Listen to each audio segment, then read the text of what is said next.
What's up, everybody? It's your boy Taz, and you are listening to or watching the Intro Podcast. Joined with my brothers and my co-host, the one and only. It's your boy T. And I have... Really Demon. Brothers, I have one question. What is, at the age you are now, what is one word of advice you would give to the 10-year-old you about media?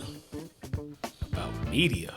Ooh. Music, TV shows, the one bit of advice you would give yourself. All right, Shout out to Gatorade. I got to explain myself. So I'm a 80s baby, born in 85, grew up in the 90s. So I would tell 10-year-old me, that's 95, yeah. So 10-year-old me, you better enjoy this music now. Yeah. Enjoy it, record it, whatever you got to do. Because it's never going to be the same when it comes to... That's good. And that's true. What? We still making babies off of the stuff we listened to back then. Mm-hmm. No, fair. We can't use this new stuff like that no more. No. Not as consistently. No. Everybody was dropping hits in the 90s. Yeah. They was fighting with each other in the 90s. Yeah. Dropping gems 90s is heavy. for sure. Yeah. So yeah, that's what I would tell a 10-year-old me. Hey, enjoy this music now, especially with me being a music person, period. Absolutely. I love music. I love to listen to it. I can't sing it, but I can definitely dance. So that's what I would tell a 10-year-old me for sure. Siri, play whatever song he need to dance to right now. Oh, that's funny. Willie, what's your word of advice to the 10-year-old you? 10-year-old me, I would say, stand on business, be your true and authentic self. I think a lot of times we see in media, TV, film, television, music, whatever, we try to put on this facade of this person that we're really not, called to be. And so we see it in movies and commercials and all this different things to where they'll try to get you to do things that's not you, that's not your character, that's not your heart. So that's what I'd probably say to 10-year-old me is, be your authentic self, man. Be who, God has called you to. You don't have to compromise your character to be something that they want you to be. Yeah. Stand on business, man. Yeah. I think we spend a lot of time undoing what we had trained ourselves to do just to fit in. Yeah. Because you realize that they ain't really fit anyway. Nope. Now you get away from those people. You get to be in you, and it's a completely different person. Yeah. So I think we waste a lot of time trying to undo, trying to fit in. Yeah. No, I totally agree.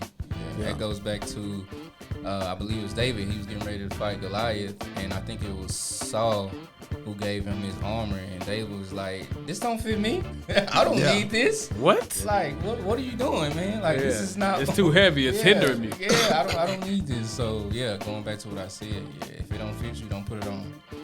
I like that one. Man, what? I'm making that. I was about to say we might put that on a t-shirt. Huh? I'm making. I got you. If it don't fit, don't put it on. Don't put it on.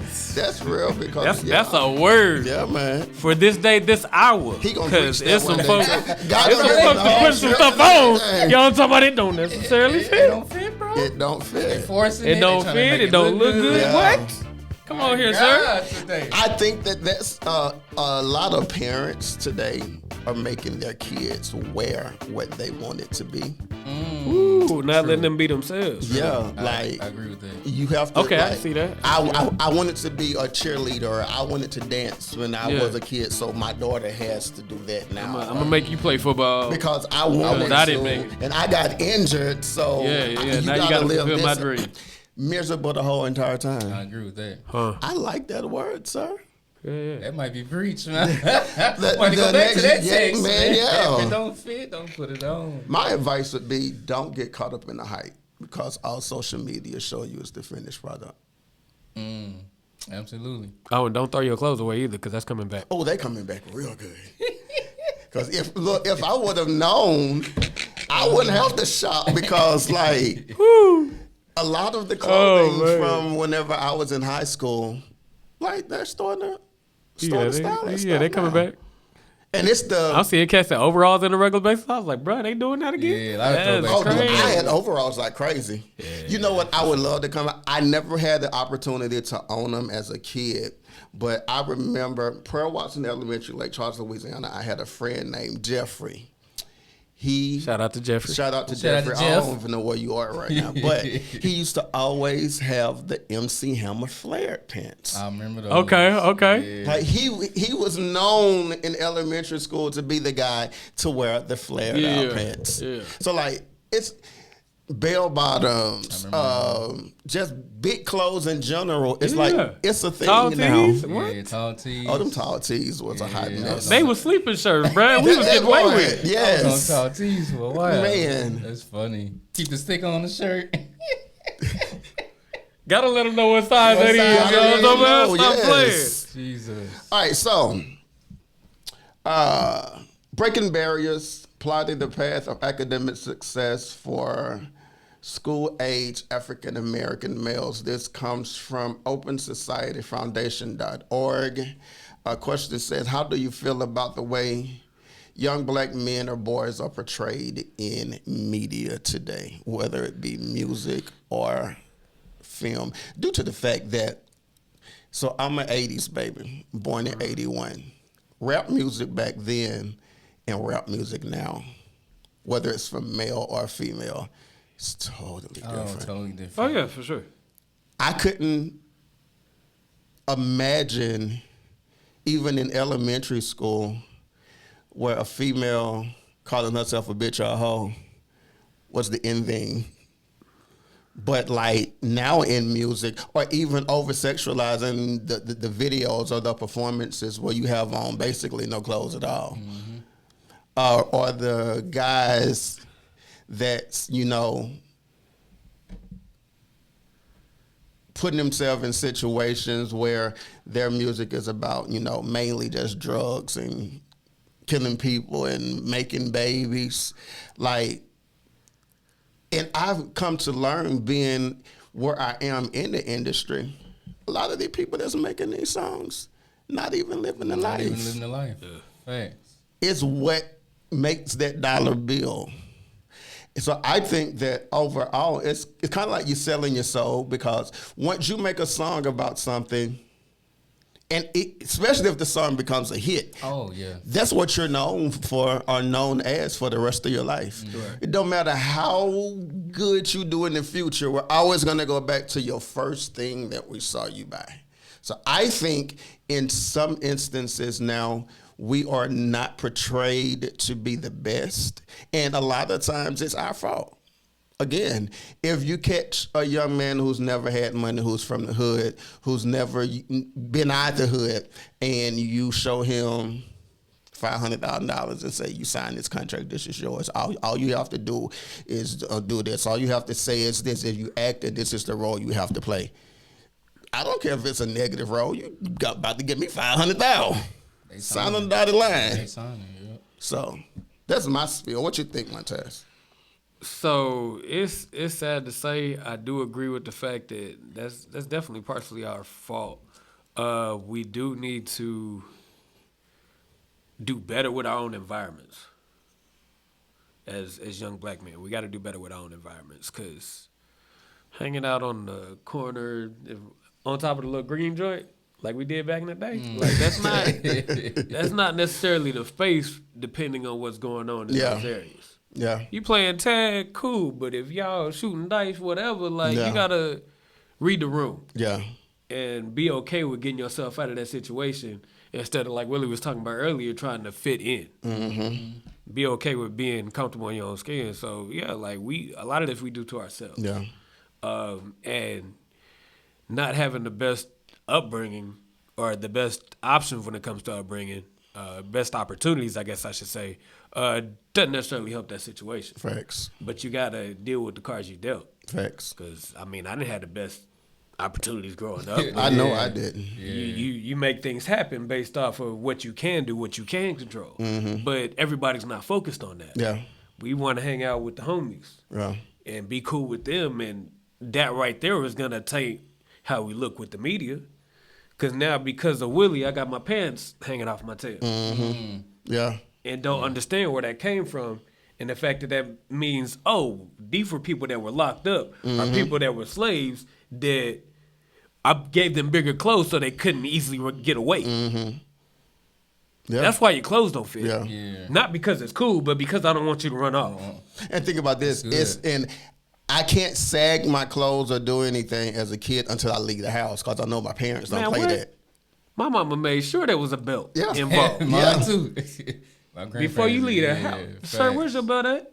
Yeah. And then what didn't make it any better, my school was the same way. So in junior high, no, we didn't have uniforms, but I had just left my elementary school, and that year I left, they changed to uniforms. Wow. And then my junior high, we had to have belts with our shirts tucked in. Oh, wow. We looked like a bunch of prep school cats in regular public school. Absolutely. Yeah. But that taught me something. This made it easier from when, now it's time to go get a job at 16 and 17. Now I know how I'm supposed to pull up. Yes, appearance. I know how I'm supposed to come to the interview. This helps because I don't have the oversized pants that I'm trying to keep up when I'm talking to this person trying to get a job. So yeah, we definitely do it to ourselves. Well, man, I agree with everything. I was just saying, y'all put the icing on the cake, man. But it also can be a twofold coin.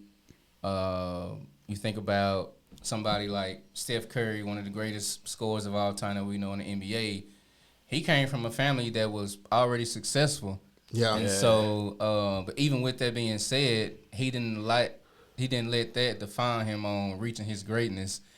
Basically, being fed a silver spoon is what I'm trying to make. He didn't rely on his parents because they had the bag. Yeah, get comfortable. I'm still gonna put the work in. I still want to be the greatest of all time. So whether my parents had it when I was growing up or not, that's good. I'm gonna put the work in and show people, hey, I'm not relying on what my parents had. I'm making a name for myself.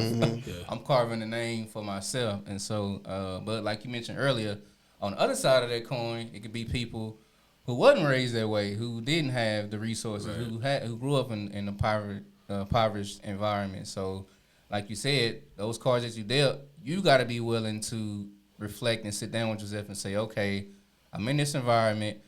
Who can I reach out to that has the resources to put me in a better position, rather me just sitting here? Because the phrase that that stuck with me the last couple of years is that your past is not a place of reference. It's a place. Your past is not a place of residence. It's a place of reference. Wow. Right. And so you don't stay in your past. You reflect on it. You take what you can pull from it and move and on. You go forward. Yeah.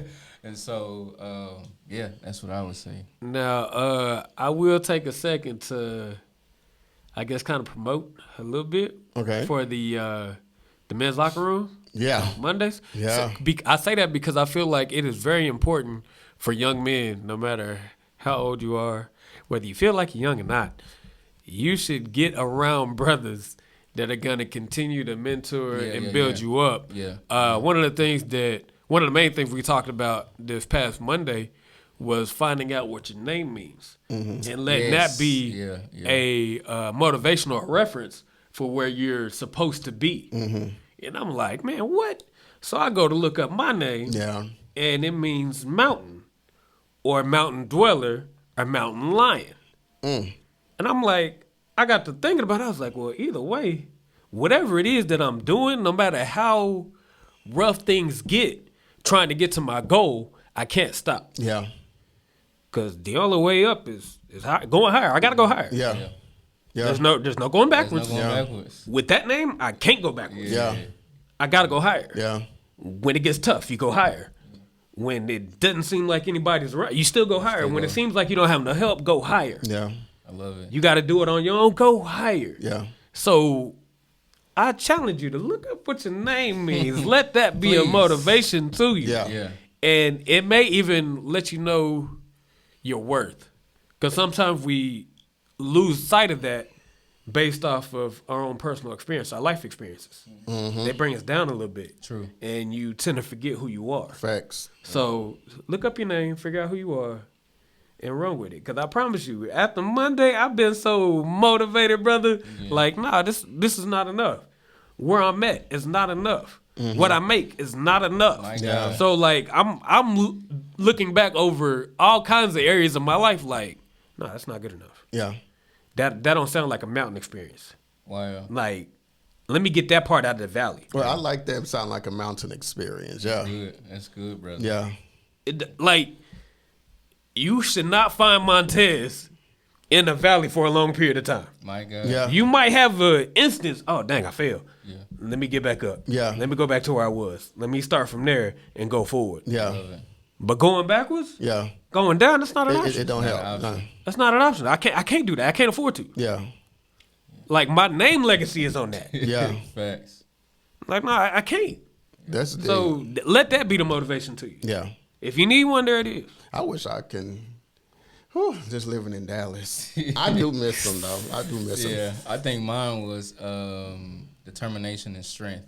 And because Montez asked me what my name meant, because Bishop went around the room, so a few men shared. But at the end, we chopping it up, and he asked me. I think mine was determination and strength. And I can definitely see those my people set me up. Yeah, I can definitely see that, man. Throughout my 36 years of life, I've had to be determined on a lot of things. I had to show strength in a lot of scenarios. Even here recently, man, or today, I took the initiative to start this therapy journey. So before I even got here, Bobby connected me to this company, Seven Therapy, and they're Christian based in Colleyville, like 10 minutes from me. So, yeah, had my first session today, man. Right. So for me, that's showing determination. That's showing strength to get through growth and going forward. and moving forward. Yeah. So. And that's the biggest thing, just taking that first step to make that change. Yeah. Studies show that black males do better in school when they feel good about themselves. What can schools do to, we'll just concentrate on the first part. Studies show that black males do better in school when they feel good about themselves. From a personal experience, I can definitely agree. Growing up, I didn't necessarily have the best of things. I went from living in the trailer home, or even before living in the trailer park, whenever I was born in Mississippi, like our home, the entire home, was probably from this wall to the other side of Pastor Lord's office. Leaving Mississippi, going to Louisiana, doing the whole living in the trailer park, from there to the duplex, and then things that happened along my life at that point. And I know now, if I would have known why I wasn't able to be the honor roll, banner roll student, because talking about getting talked about, man, the yo mama jokes had nothing on half the stuff the kids was doing to me. And it killed my self-esteem to where going to school for me became a nightmare. So I wasn't concentrating on doing the work. I was concentrating on when does this bell ring so I can go home. Right. Wow. Yeah. So as I grew older and I got into high school, I started to understand this because the better I start feeling about myself, because I know in high school, if I wasn't popular no other time of the year, Black History Month was my month. Because LaGrange Senior High School, my freshman year, people were still talking about me, ragging on me. They had never had a Black History program, so I'm going. I'm the church baby. I done started Bible study at the school. I done started the gospel choir at the school. So now it's time for Black History. And when I started that, it's like, if I didn't feel like nothing any other month of the year, Black History Month was my month to live for the rest of the months, to where going to school was more bearable, because then they didn't call me Troy, they just called me Lil Kirk Franklin. And I was cool with it, because it was something positive, instead of them knowing that I live in the trailer park, knowing I don't have this, knowing my mom couldn't afford this, It was better for them to know me by this, to give me that positive motivation, to where now I can go to school and I can actually graduate. Because before I was like, I don't care if I graduate or not. I just want to get away from these niggas. So how I felt about myself, or even now how I feel about myself, in some cases, determine how hard I go for myself. How hard I go to work to make sure this brand is good. The brands that I represent are good. Because if I don't feel like it, if I don't feel like I want to feel about me, I can't fake to feel that way for somebody else. 100%. That's good. So that's my spiel, Montez. Well, no, let's go to Whitley. Let's change it up. Number 2. Uh-huh. All right, let's say it again. Studies show that black males do better in school when they feel good about themselves. I can agree with this, and I can go back to my guy, Jesus himself. This was in the process of John the Baptist baptizing Jesus, and after he goes through this process, the Heavenly Father says, "This is my beloved Son, in whom I'm well pleased." And then right after that, he goes into, he has the wilderness experience. And so I think what we can take and apply it to our life is, I think young black men need to be affirmed first.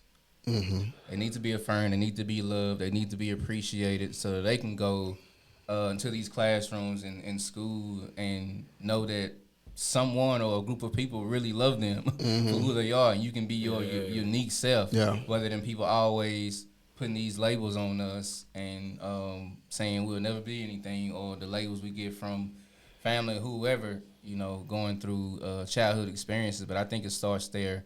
Our young black men, just like Jesus was affirmed before he did anything. Yeah. Before he performed one miracle. Yeah. Before he did his missionary work, God had already affirmed him. So when the enemy tried to attack, he was like, bro, I'm good, man. Yeah. I know who I am already. So what you throwing at me, it doesn't really affect me. And so that same principle should be applied to our young black men, whether it's a teacher, whether it's a counselor, whether it's you being at home. They need to be affirmed. And that's one thing that I get a lot from. Shout out to the wifey again. Shout out to Tamika, that she does a great job when I find myself going through low moments in life, beating myself up, shame, guilt, whatever it is. She's always a person of affirming me, like, hey, Willie, I know this happened, but just because this happened doesn't make you a bad person. Yeah. It doesn't. A bad decision happened, a bad moment happened. That doesn't define who you are. Mm-hmm. And so I'm grateful, man, that I have a wife that's always affirming me when I feel like I ain't doing my best. So. Right. And that's it's important to have somebody who will let you know this bad moment don't define you, because some young black men, they have a bad moment, and because they don't have anybody to say, okay, let's get up, they dig deeper into that bad moment to where then it becomes them. And whenever that person comes around that want to encourage you, it's 10 times harder, because I've been doing this for 5 years now, because I've never had nobody to tell me that just because this happened to me, I can't do anything different about it. Yeah. So it's that's why teachers are so important. Yeah. Because think about this. Teachers spend more time with kids than parents do. No, thanks. For sure. 100%. During the school year, your second mom or dad is your teachers. Mm-hmm. So it's important whenever you are in that role. First of all, you have to be in that role because you really love kids. Yeah. For sure. Yeah. Because some of these kids today in my neighborhood will make you think twice. But my God, the word that you always use, you have to go to school with the intention, or be intentional whenever you go to school, to be able to see where your student is. Mm-hmm. If it's a student who's always acting up, what's going on in the home? Right. Do you have food? Because sometimes I was acting out at school because of things that I didn't have at home. And it took that one special teacher to actually pick that up and be like, okay, let's go to the counselor and talk about this. If you don't have the passion to want to be in a role like that, and you see the problem, then you become even a bigger problem. But all right, Montez, let's go preaching. See, don't do that. No, I lead the preaching. And the word of God says. My God. You gonna hit that note? No, sir. Let me find out. I can't hit that note by accident, let alone on purpose. So, no, I was gonna say, of course, just like everybody else, I do agree with that statement. I feel like even with me growing up, I was always reminded of statistics. Yeah. Constantly being reminded of what black people don't do typically, what they can't do typically, how far black men don't go typically. So I'm this young black man, and I'm like, okay, I'm doing good to make it to 17 and be alive. Yeah. Okay. Why? All right, I'm doing good to make it to 18 and not be incarcerated. Okay. Doing real good if I can get my high school diploma. Yeah. Like this is the bar? Yeah. So I was always fighting statistics, and it wasn't even just about hearing the statistics. It was when you start experiencing things that would lead you at some point to those statistics. So I could be, I'm talking about 9, 10 years old. Maybe 5 p.m. in the afternoon, walking, either it was from school or from a friend's house back to my house. And I'm getting stopped by the laws. Wow. For what? What am I doing at 9 or 10 Yeah. that's hindering anything or anybody? Right. But that's always been my life. Yeah. And I wasn't always taught, so we can't say, oh, they mistake you for an adult. No, they didn't. Yeah.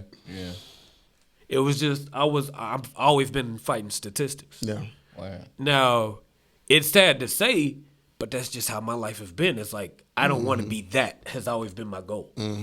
I don't want to be that person. I don't want to be that statistic. I want to make it past that. Yeah. That's good. That was always my motivation. Yeah. Now, it took me a long way, yes, but that shouldn't have been my motivation. Yeah. There should have, not to say that I didn't have teachers that cared, but there definitely should have been more. Yeah.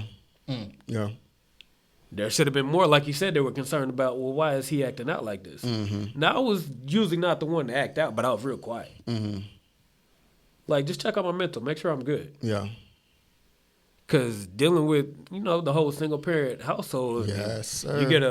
you get a lot more responsibilities, especially when you're the youngest of 2 boys. There's 2 options, bro. Yes, Can't sir. put it all on your brother. So some of this got to go on you. Gotta go on so, you. yeah, like I was dealing with a lot at a young age. Now, granted, I did learn from those things. It taught me a lot early. Yeah, that's great, but that's a lot of pressure. Do you think teachers today get the same respect that teachers got? Heck no. These look, Yeah, these kids now. they different now. Yeah. They different. And they're different now because there's a lack of discipline. There's no discipline in the home now. Everybody's trying to be their kid's friend. Yeah. Yeah. I agree with that. Like, now we out here making TikTok videos together, Yeah. going viral. Yeah. And that's our focus. Instead of, let me show you how to respect the next person, instead of popping off in front of you and letting you record it. Yeah. So now you're doing the same thing. When you get to school, now Yeah. we got kids throwing desks, kids throwing whatever. Yeah. And folks throwing things on the court, but we ain't gonna talk about We that ain't right now. talking about- Yeah. So pray for the WNBA. pray for the WNBA, Pray for but the W. but that's our example now. We are teaching our kids, the young people, that it is okay to act out. It is okay to disrespect people. Even though I haven't earned the respect myself, Yeah. I can disrespect whoever I want to. Yeah. If they're not saying what I like or letting me do what I want to do, then I can disrespect them. Yeah, that's good. Yeah. Now, you might not be coming out telling your kid, hey, you can go disrespect whoever you want, but it's the lack of discipline. Yeah. What you don't Not tell saying them something is even and worse. saying something. Yeah. No, facts. You say that again, man. Not saying something. It's saying something. I agree. Yeah. You can put that on a t-shirt too. That part. we got two of them. We got two sayings on today's show. Absolutely. Man.